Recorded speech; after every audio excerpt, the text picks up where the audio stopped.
이게 무슨 짓이야? 상관없어. 다 태워버릴 거야. 새벽 3시 30분 경기도 양평의 안개 자욱한 강가에 자리 잡은 거대한 저택. 이 집의 안주인 박 여사는 며느리 명자를 25년 동안 글 읽는 종이라 불렀습니다. 명자가 명문대 회계학과를 나오고도 집안 형편 때문에 시집와 경영권 없는 뒤처리만 맡아왔기 때문이지요. 주방의 차가운 대리석 바닥 위로 명자의 그림자가 길게 늘어집니다. 25년. 강산이 2번 변하고도 남을 그 시간 동안 명자는 이 집안의 모든 영광과 오욕을 기록해왔습니다. 제사상에 올릴 탕국을 끓이는 그녀의 눈은 냄비가 아니라 주방 한 구석, 쌀통 뒤에 숨겨진 낡은 노트북으로 향해 있었습니다. 명자의 인생은 박 여사의 가계부 대필로 시작되었습니다. 박 여사는 겉으로는 고고한 자선가인 척했지만 뒤로는 부동산 투기와 증여세 탈루를 일삼는 탐욕스러운 인물이었지요. 박 여사는 명자가 그저 시키는 대로 숫자나 받아 적는 숫기 없는 아이인 줄 알았습니다. 명자야, 너는 머리가 좋아서 다행이다. 내 말뜻을 찰떡같이 알아들으니 이 장부는 너랑 나만 아는 거다. 알았니? 박 여사는 명자의 친정 아버지 병원비를 빌미로 명자를 25년간 쇠사슬 없는 감옥에 가두었습니다.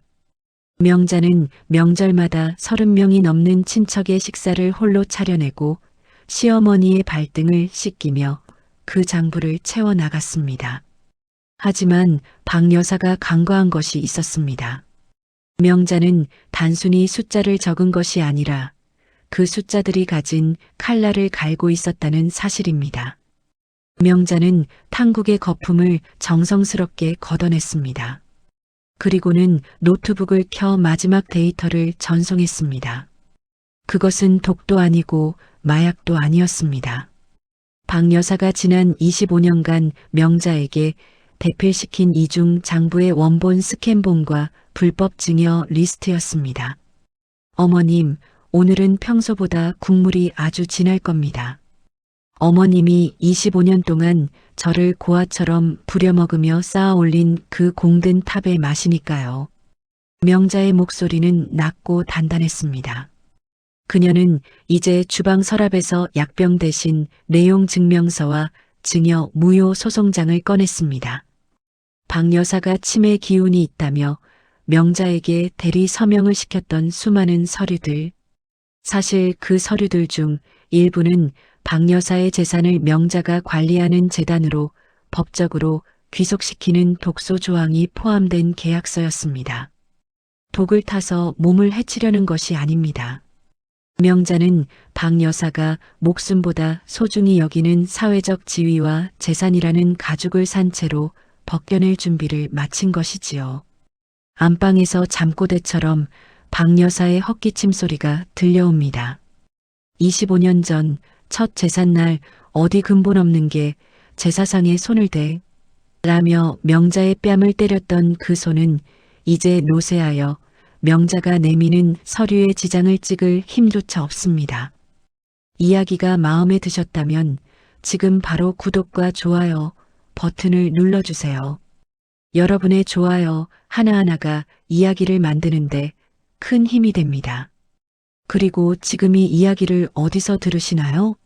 출근길 지하철에서 집안일 하시면서 아니면 산책하시면서 들으시나요? 댓글로 알려주시면 정말 감사하겠습니다. 그럼 이제 이야기를 이어가겠습니다. 명자는 마지막 전을 접시에 담으며 거실 시계를 보았습니다. 오전 9시 제사가 시작되면 어머님이 그토록 자랑스러워하던 둘째 아들도 금지호 겸 막내딸도 다 알게 되겠지요. 이 집안의 모든 땅과 건물이 이미 제 이름으로 된 장학재단에 기부되었다는 사실을요. 25년의 세월, 며느리라는 이름으로 죽어 지냈던 명자가 드디어 고개를 들었습니다. 주방 조명 아래 비친 그녀의 얼굴에는 서글픈 눈물 대신 서늘하고도 완벽한 승자의 미소가 걸려 있었습니다. 어둠이 걷히고 제삿날의 아침 해가 떠오릅니다.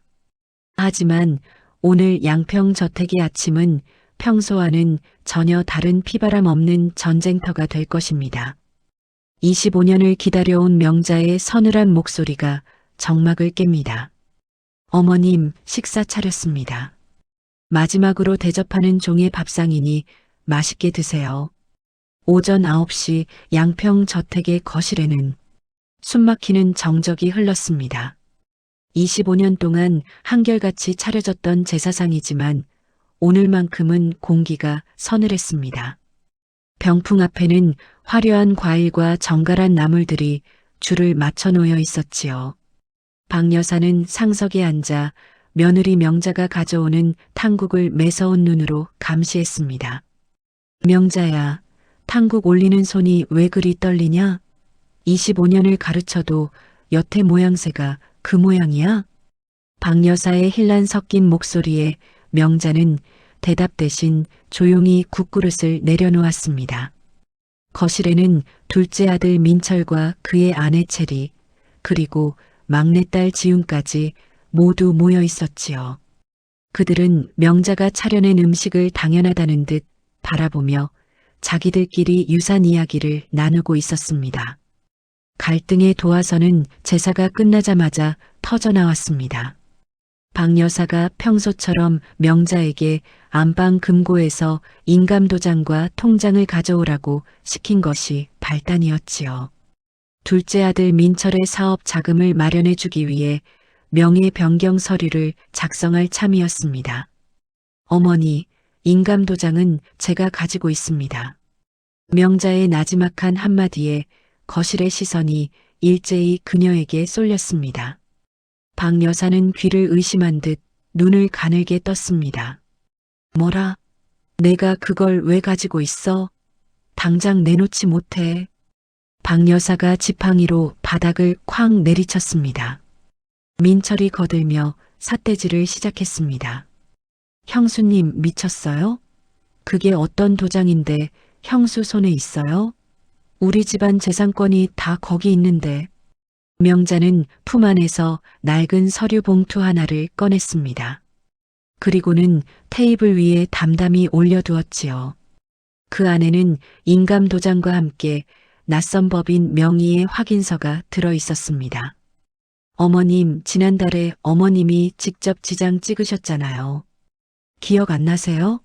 이 집과 양평 땅 전부를 박명자 장학재단에 기부하기로 하셨던 거요. 이 여편네가 무슨 소리를 하는 거야? 내가 언제 그런 데에 기부를 해? 박 여사의 얼굴이 불그락푸르락 달아올랐습니다. 하지만 명자는 흔들림이 없었습니다. 어머님 치매 검사 받으러 가시던 날이요. 제가 보호자로서 서류 여러 장 내밀었을 때 어머님이 내가 알아서 해라 하며 직접 찍으셨습니다. 여기 증거 영상도 있습니다. 명자가 휴대폰을 켜 영상을 재생했습니다. 영상 속에서 박 여사는 귀찮다는 듯 명자가 내미는 서류에 인감을 꾹꾹 누르고 있었지요. 상황이 급변하자 얌전하던 시댁 식구들이 본색을 드러냈습니다. 둘째 며느리 체리가 명자의 머리채라도 잡을 듯 달려들었습니다. 형수님, 이거 사기 아니에요? 우리 어머니 노망난 거 이용해서 재산 가로챈 거잖아요. 경찰에 신고할 줄 알아요. 지켜보던 막내딸 지은도 가세했습니다. 언니 정말 실망이다. 25년 동안 우리 집에서 먹고 자고 한 은혜를 이렇게 원수로 갚아? 그 돈이 다 우리 오빠랑 내 몫인데. 명자는 자신을 향해 쏟아지는 비난의 화살을 묵묵히 받아냈습니다. 마음 한구석이 칼로 베이는 듯 아팠지만 그녀는 입술을 깨물었습니다. 25년 전 친정 아버지 병원비 500만 원 때문에 무릎을 꿇었을 때부터 이미 명자의 마음속에 가족이라는 단어는 죽어 있었습니다. 은혜요? 25년 동안 제가 받은 건 은혜가 아니라 착취였습니다. 어머님 탈세 장부 대피라고 아가씨 유학비 대려고 제 폐물 다 팔고 도련님 사고 친 거 수습하느라 경찰서 들락거린 게 저예요. 그 값 치고는 이 집 한 채 너무 싼 거 아닌가요? 이게 어디서 말대꾸야. 당장 내놔. 그 도장 내놓으라고. 박 여사가 비틀거리며 일어나 명자의 뺨을 세차게 내리쳤습니다. 고개가 휙 돌아갔습니다. 명자의 입가에 붉은 피가 배어 나왔지요. 하지만 명자는 눈물을 흘리지 않았습니다. 오히려 차가운 미소를 지으며 박 여사를 똑바로 응시했습니다. 난관은 예상보다 거셌습니다. 민철은 이미 변호사인 친구에게 전화를 걸어 성년후견인 제도와 의사무능력자의 법률행위 취소를 운운하며 명자를 압박해왔습니다. 법적으로는 박 여사가 인지 능력이 떨어진 상태에서 이루어진 기부는 무효가 될 가능성이 컸던 것이지요. 형수, 꿈깨요. 법대로 하면 형수님은 사문서 위조로 감옥 가요. 지금이라도 무릎 꿇고 빌면 용서는 해줄게. 민철의 비아냥거림에 명자는 잠시 침묵했습니다. 시댁 식구들은 자기들이 이겼다는 듯 승리감에 젖어 명자를 둘러싸고 욕설을 퍼부었습니다. 그들에게 명자는 25년이 지나도 그저 부려먹기 좋은 글 읽는 종에 불과했습니다. 명자는 거실 한가운데 서서 부서진 제사상을 내려다보았습니다. 엎어진 나물과 깨진 그릇들. 그녀의 25년 세월이 저 파편들과 다를 바 없다는 생각이 들었습니다. 방 안의 공기는 다시 차갑게 식었습니다. 명자는 주머니 속의 보이스 레코더를 만지작거렸습니다. 거기엔 박 여사가 민철의 증여세를 탄로하기 위해 명자에게 지시했던 구체적인 범죄 정황들이 고스란히 담겨 있었지요. 법대로 하겠다면 저도 법대로 하겠습니다. 어머님이 감옥에 가시더라도 말입니다.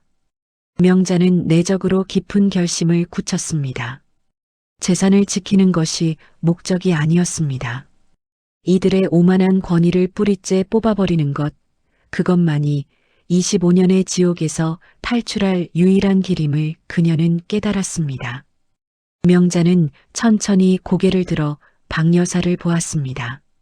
분노로 몸을 떠는 노인, 재산이 사라질까봐 전전긍긍하는 자식들. 명자는 그들을 향해 나지막하지만 가장 서늘한 경고를 던졌습니다. 민철 도련님, 법대로 하시겠다고요? 그럼 세무조사부터 시작해야겠네요. 어머님이 저한테 대필시킨 그 비밀장부, 제가 오늘 아침에 국세청 제보 시스템에 업로드했거든요. 거실의 공기는 굳어버린 시멘트처럼 무거웠습니다. 명자의 입에서 국세청이라는 단어가 나오자마자 박 여사의 지팡이가 바닥을 짚지 못한 채 허공에서 파르르 떨렸지요. 25년 동안 명자가 고개를 숙이고 나무를 묻힐 때 그들은 명자가 머릿속으로 숫자의 감옥을 짓고 있다는 사실을 꿈에도 몰랐습니다. 명자는 평온했습니다. 뺨에 남은 붉은 손자국이 화끈거렸지만 마음은 오히려 시베리아 벌판처럼 고요했지요. 그녀는 천천히 주방으로 걸어가 식탁 위에 놓인 노트북을 가져왔습니다. 그리고는 온 가족이 보는 앞에서 화면을 열었습니다. 형수님, 진짜 미쳤어요? 국세청이라니. 우리 집 망하는 꼴 보고 싶어서 환장했냐고. 민철이 달려들려 했지만 명자의 서늘한 눈빛에 발걸음이 멈췄습니다. 명자는 마우스 휠을 천천히 내렸습니다. 화면에는 지난 25년간 박 여사가 명자에게 대필시킨 비밀 장부가 엑셀 파일로 정밀하게 정리되어 있었지요. 날짜, 항목, 뇌물 액수, 차명 계좌주. 그 완벽한 데이터 앞에 박 여사의 얼굴은 흑빛으로 변했습니다. 이건 내가 쓴 게 아니잖니. 내가 시킨 적 없다. 내가 조작한 거야. 박 여사가 쉰 목소리로 악을 썼습니다. 명자는 나지막이 대답했습니다. 어머님, 제가 대필할 때마다 이 방에 녹음기를 켜뒀던 건 모르셨나 보네요. 명자야, 이번에 민철이 아파트 살 때 현금으로 5억 빼돌려라 하시던 어머님의 육성 아주 깨끗하게 담겨 있습니다. 명자의 손가락이 재생 버튼 위에서 멈췄습니다. 25년의 복종이 끝나는 신호탄이었지요. 전개는 예상치 못한 방향으로 흘렀습니다. 명자가 장부를 공개하려던 찰나 초인종이 울렸습니다. 국세청 직원이 아닙니다. 뜻밖에도 박 여사의 변호사이자 집안의 오랜 조력자인 최 변호사가 들이닥친 것이지요. 최 변호사는 박 여사의 눈짓을 받고 급히 달려온 듯 했습니다. 최 변호사는 상황을 훑더니 명자에게 차갑게 말했습니다. 박명자 씨, 이 장부가 증거 능력이 있을 것 같습니까? 본인이 직접 작성한 장부는 본인의 범죄 가담 증거일 뿐입니다. 어머님을 칠 생각이라면 본인도 감옥 갈 각오를 하셔야 할 텐데 괜찮겠습니까? 최 변호사의 압박은 날카로웠습니다. 박 여사가 비릿한 미소를 지으며 다시 기세를 잡았지요. 그래, 이년아. 내가 썼으니 내가 감옥 가야지. 나는 모르는 일이라고 하면 그만이야. 명자의 손끝이 미세하게 떨렸습니다. 법적 지식이 부족했던 그녀에게 최 변호사의 등장은 예상치 못한 난관이었습니다. 25년을 준비한 복수가 공동정범이라는 법적 굴레에 갇혀 무너질 위기에 처한 것이지요. 하지만 그 순간 명자의 시선이 거실 구석에 놓인 낡은 금고로 향했습니다. 박 여사가 치매 기운 때문에 비밀번호를 자꾸 잊어 명자에게 아예 열어두라고 했던 그 금고입니다. 명자는 최 변호사의 위협에도 굴하지 않고 금고 안쪽의 비밀칸을 열었습니다. 그 안에서 나온 것은 장부가 아니었습니다. 그것은 25년 전 명자의 아버지가 돌아가시기 직전 박 여사와 체결했던 이면 계약서였습니다. 이게 뭐니? 박 여사의 눈동자가 심하게 흔들렸습니다. 명자는 떨리는 손으로 계약서를 펼쳤습니다. 거기엔 충격적인 진실이 담겨 있었습니다. 명자의 아버지는 가세가 기울어 돈을 빌린 것이 아니었습니다. 박 여사의 남편, 즉 명자의 시아버지가 사업상 저지른 횡령죄를 명자의 아버지가 대신 뒤집어 쓰는 조건으로 명자를 며느리로 받아들이고 병원비를 대주기로 했던 것이지요. 즉 명자의 집안이 망한 원인 자체가 이 집안 때문이었으며 명자는 25년 동안 자신의 집안을 망가뜨린 원수의 집에서 종노릇을 해온 셈이었습니다. 명자의 심장이 터질 듯 요동쳤습니다. 25년간 가져온 서글픈 부채감이 순식간에 증오로 바뀌었습니다.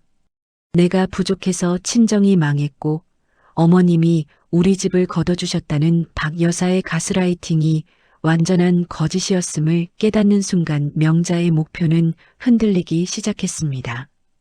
단순히 재산을 되찾고 복수하는 것이 문제가 아니었습니다. 자신의 인생 전체가 박 여사가 설계한 잔인한 연극이었음을 알게 된 명자는 깊은 허무와 분노에 휩싸였습니다. 어머님, 우리 아버지가 어머님 남편 대신 감옥에 가셨던 거네요. 그래서 저를 25년 동안 개처럼 부리신 거고요. 입막음용으로. 명자의 목소리는 이제 슬픔조차 느껴지지 않을 만큼 무미건조해졌습니다. 최 변호사도 시댁 식구들도 예상치 못한 과거의 진실 앞에 입을 다물었습니다. 하지만 난관은 끝나지 않았습니다. 박 여사는 곧바로 정신을 차리더니 최 변호사에게 소리쳤습니다. 저 서류 빼서 태워버려. 증거 없애라고. 민철이 명자에게 달려들었습니다. 명자는 서류를 가슴에 품고 뒤로 물러났습니다. 이제 명자의 목표는 시댁의 파멸을 넘어 박 여사가 숨겨온 25년 전의 살인적인 기만 자체를 세상에 폭로하는 것으로 확장되었습니다. 명자는 깨달았습니다. 이제는 장부 따위로 협상할 단계가 아니라는 것을요. 그녀는 떨리는 다리에 힘을 주고 현관으로 향했습니다. 뒤에서 욕설과 비명이 들려왔지만 명자는 멈추지 않았습니다. 하지만 현관문을 열기 직전 명자는 멈춰 섰습니다. 거실 소파에 앉아 이 모든 광경을 무표정하게 지켜보던 둘째 며느리 희주와 눈이 마주쳤기 때문입니다. 희주의 손에는 휴대폰이 들려 있었고 화면은 녹화 중이었습니다. 폭풍이 몰아치기 전의 정적보다 더 무거운 침묵이 현관을 짓눌렀습니다. 명자의 품에는 25년 전의 추악한 진실이 담긴 계약서가 안겨 있었지요. 뒤쫓아온 민철의 거친 숨소리가 목덜미를 쳤습니다. 그거 내놔. 형수, 좋게 말할 때 내놓으라고. 민철이 명자의 어깨를 낚아채려던 찰나였습니다. 구석에서 입을 닫고 있던 둘째 며느리 희주가 나지막이 하지만 송곳처럼 날카로운 목소리로 끼어들었습니다. 그거 뺏는다고 해결될까? 내가 방금 이거 다 실시간으로 찍어서 클라우드에 올렸는데. 민철의 손이 허공에서 멈췄습니다. 박 여사의 눈동자가 경악으로 뒤집혔지요. 25년 동안 명자를 무술이라 무시할 때 희주를 여우라 부르며 손톱 밑에 가시처럼 여겼던 박 여사였습니다. 동서 희주가 휴대폰을 흔들며 명자의 곁으로 다가왔습니다. 어머니, 형님 저렇게 괴롭히는 거 지겨웠거든요. 근데 저 서류 보니까 더 소름 돋네요. 우리 집안이 살인자 집안인 줄은 몰랐네. 너까지 이럴 거냐? 내가 너한테 해준 게 얼마인데. 박 여사가 지팡이를 휘둘렀습니다. 도자기가 바닥에 떨어져 박살났지요. 날카로운 파편이 명자의 발등을 스쳤지만 명자는 피하지 않았습니다. 희주가 명자의 팔을 붙잡으며 귓속말을 했습니다. 형님, 저 서류만으론 부족해요. 최 변호사가 금방 다 뒤집을 거예요. 내가 어젯밤에 어머니 서재에서 빼돌린 게 있는데 보실래요? 희주가 건넨 것은 박 여사가 25년간 남편의 횡령을 은폐하기 위해 정계와 법조계에 뿌린 상납 명부였습니다. 명자가 쓴 이중 장부보다 훨씬 더 구체적이고 파괴적인 박 여사의 심장을 단숨에 멈출 수 있는 단서였지요. 박 여사의 얼굴이 잿빛으로 변했습니다. 그녀는 비틀거리며 명자 앞에 무릎을 꿇었습니다. 아니, 무너져 내렸습니다. 명자야, 내가 잘못했다. 내가 미쳤었어.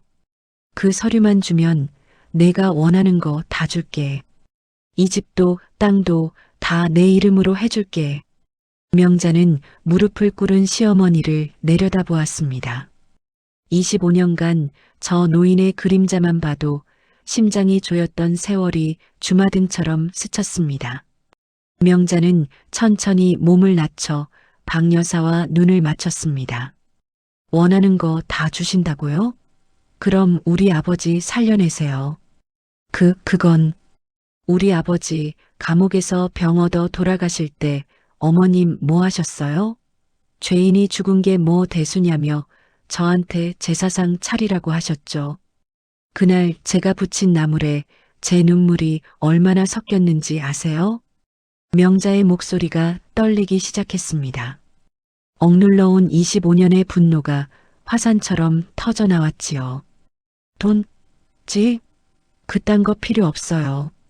제가 원하는 건 어머님이 가진 그 가증스러운 고결함이 처참하게 짓밟히는 거예요. 그때 방관하던 남편 진석이 방에서 기어 나왔습니다. 그는 아수라장이 된 거실을 보며 명자에게 애원했습니다. 여보, 제발 그만해. 엄마 연세가 몇인데 이러다 돌아가시면 어떡해? 가족끼리 꼭 이래야 해? 명자는 남편의 얼굴을 보았습니다. 25년 전 내가 지켜줄게라던 청년은 간대없고 어머니의 치마폭 뒤에 숨어 아내의 희생을 뜯어먹고 산 괴물만 남아 있었습니다. 명자는 남편의 뺨을 거칠게 내리쳤습니다. 짝! 청각을 때리는 날카로운 타격음이 거실에 메아리쳤습니다. 가족? 당신은 한 번도 내 가족이었던 적 없어. 넌 공범이야. 어머니가 나를 괴롭힐 때 방 밖에서 귀 막고 있던 방관자이자 공범. 명자는 남편을 밀치고 박 여사가 목숨처럼 아끼던 병풍을 찢어버렸습니다. 정갈했던 거실은 순식간에 난장판이 되었습니다. 명자는 희주에게서 받은 상남 명부와 25년 전의 계약서를 높이 들었습니다. 이제 끝낼게요. 어머님이 만든 이 지옥, 어머님이 직접 들어가세요. 명자는 준비했던 라이터를 켰습니다. 서류를 태우려는 것이 아니었습니다. 그녀는 박 여사의 시선이 닿는 곳, 거실 한복판의 고가 가구에 불을 붙였습니다. 이 집, 어머님이 우리 아버지 목숨값이랑 바꾼 집이죠? 그럼 같이 타야죠. 불길이 치솟았습니다. 연기가 거실을 가득 채우자 식구들은 비명을 지르며 밖으로 뛰쳐나갔습니다. 민철도 지윤도 남편 진석도 오직 명자와 박 여사 그리고 기괴한 미소를 지은 희주만이 남았습니다. 박 여사는 불길 속에서 자신의 인감도장과 문서들을 챙기려 바닥을 기었습니다. 그 비참한 모습이 명자의 가슴을 찔렀습니다. 복수는 달콤할 줄 알았는데 명자의 눈에선 뜨거운 눈물이 쏟아졌습니다. 25년의 청춘이 연기와 함께 사라지고 있었습니다. 형님 가요. 이러다 진짜 죽어. 희주가 명자를 끌어당겼습니다. 명자는 마지막으로 불길 속에서 허우적대는 박 여사를 보았습니다. 노인은 타들어가는 집을 부여잡고 울부짖고 있었지요. 사람보다 물건을 사랑했던 여자의 최후였습니다. 집 밖으로 나온 명자는 차가운 새벽 공기를 들이켰습니다. 등 뒤로는 거대한 화염이 25년의 지옥을 집어삼키고 있었습니다. 명자는 주머니 속에서 휴대폰을 꺼내 미리 저장해둔 번호를 눌렀습니다. 검찰청 제보 라인이었습니다. 25년 전의 사건과 현재의 불법 자금 상남 명부. 제보하겠습니다. 제 이름은 박명자입니다. 저도 공범이니 같이 조사받겠습니다. 모든 것을 버리고서야 명자는 비로소 깨달았습니다. 진정한 복수는 그들을 파멸시키는 것이 아니라 그들이 만든 세계에서 완전히 걸어 잠근 문을 열고 나오는 것이므려. 불길이 지나간 자리는 참혹했습니다. 화려했던 기와지붕은 무너져 내렸고 박 여사가 그토록 집착하던 골동품과 가구들은 형체를 알 수 없는 검은 숫덩이가 되었지요. 하지만 25년의 지옥을 태워버린 그 재가 공기 중으로 흩어질 때 명자는 생애 처음으로 폐부 깊숙이 시원한 공기를 들이마셨습니다. 사건 이후 세상은 떠들썩했습니다.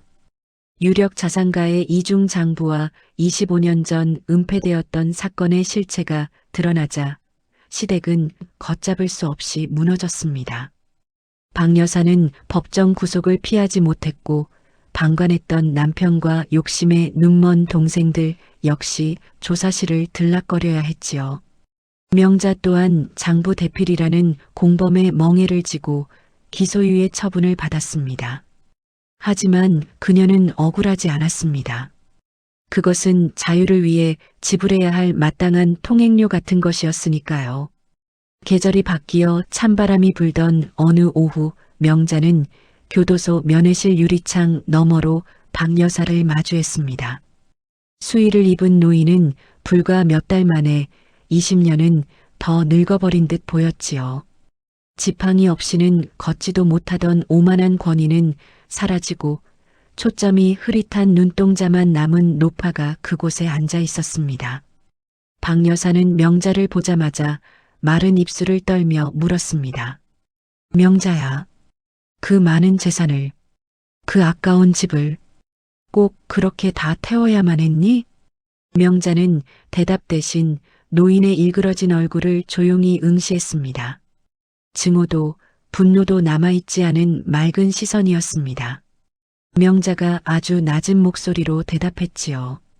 어머님, 저는 집을 태운 게 아니라 어머님이 제 인생에 쳐놓은 거미줄을 태운 거예요. 재물은 다시 쌓을 수 있지만 꺾여버린 제 25년은 무엇으로도 보상받을 수 없으니까요. 명자는 면회실을 나오며 생각했습니다. 용서란 가해자를 이해하는 것이 아니라 가해자가 준 상처로부터 나를 완전히 분리하는 일이라는 것을요.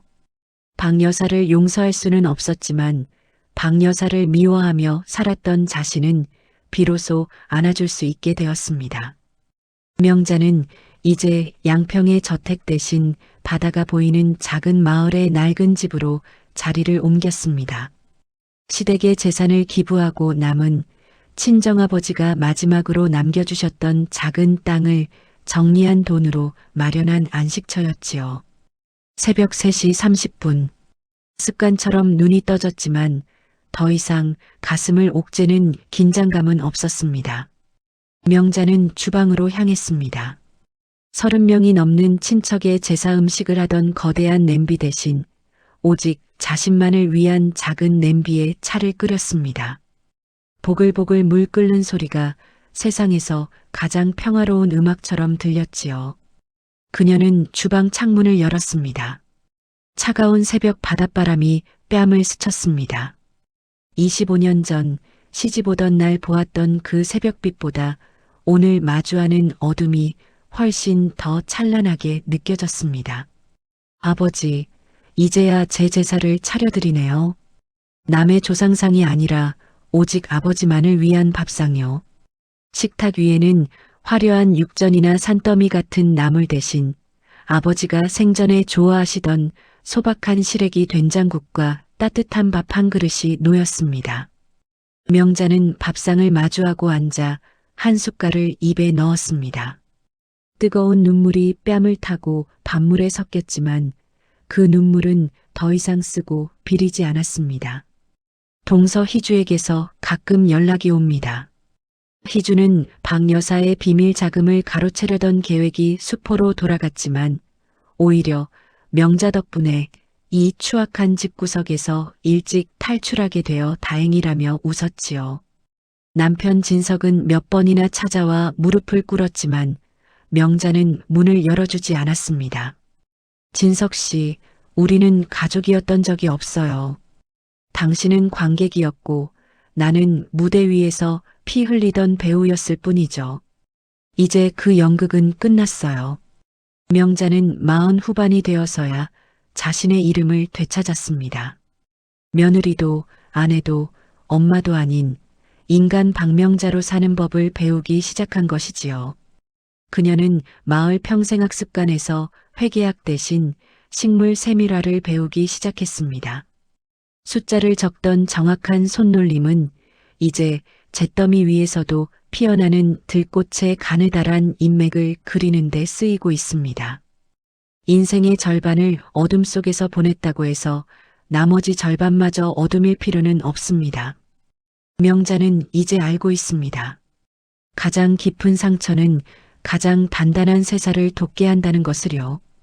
해변을 산책하던 명자가 모래 위에 적힌 파도 소리를 듣습니다. 밀려왔다 밀려가는 파도가 25년의 흔적을 씻어내고 있었습니다.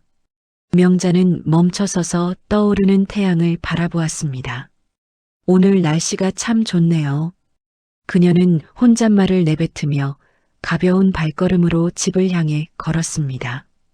등 뒤로 비치는 그림자가 이제는 더 이상 무겁지 않았습니다. 잿더미를 딛고 일어선 한 여자의 인생이 이제 막 고요하고 찬란한 빛을 향해 첫 발을 내디뎠습니다.